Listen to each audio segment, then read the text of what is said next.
Hello મિત્રો, સ્વાગત છે તમારું મારા નવા વ્લોગમાં। તો આજના વ્લોગની શરૂઆત થાય છે જો કંઈક આવી રીતે આપણને કામ ધંધે લગાડી દીધા છે। અને આ બાજુ મારા માસી બનાવે છે આખા રીંગણનું શાક અને ફઈ બનાવે છે ગુવારનું શાક। જો એ બે રસોઈ બનાવે છે, મેં એની મદદ કરતી હતી હું।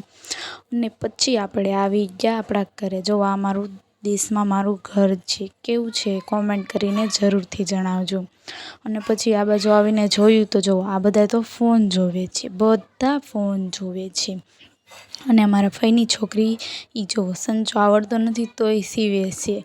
પછી હું થાકી ગઈ તો હું સૂઈ ગઈ, કેમ કે મને આવતી હતી બહુ નીંદર। તો આપણે સૂઈ ગયા, પછી જમી લીધું, બધા જમે છે। પછી આવી ગઈ મારા ફઈના ઘરે તો આનો ફોન બગડી ગયો છે અને એ મને મારે છે, હું એનો મજાક ઉડાડું છું એટલે। અને પછી આપણે પાછા ગયા મઢે પગે લાગવા, કેમ કે આજે આપણે પાછું સુરત જવાનું હતું। તો આપણે જતા હતા, જો અમારું ગામ છે। અને પછી પોગી ગયા મઢે। તમે બધા પણ દર્શન કરી લો અને મેં પણ દર્શન કરી લીધા છે।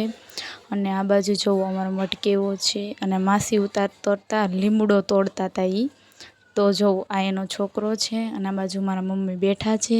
અને પછી મેં પણ દર્શન કરી લીધા અને તમે પણ બધા દર્શન કરી લો। અને પછી આપણે પાછા ઘર સાઈડ જવા નીકળી ગયા, કેમ કે આપણે જવાનું છે સુરત। તો સામાન બામાન બધોય પેક કરવાનો હતો। આ મારો ભાઈ છે, જો મારો ભાઈ મયુર, ને આ બાજુ મારા માસીનો છોકરો છે। અને પછી પાછા ઘરે આવી ગયા, સામાન બામાન પેક થઈ ગયો છે। પછી અમે કીધું કે ચાલો છેલ્લી વાર આપણે હિંચકા ખાતા જ આવી, પછી હવે દિવાળી આવશું દેશમાં।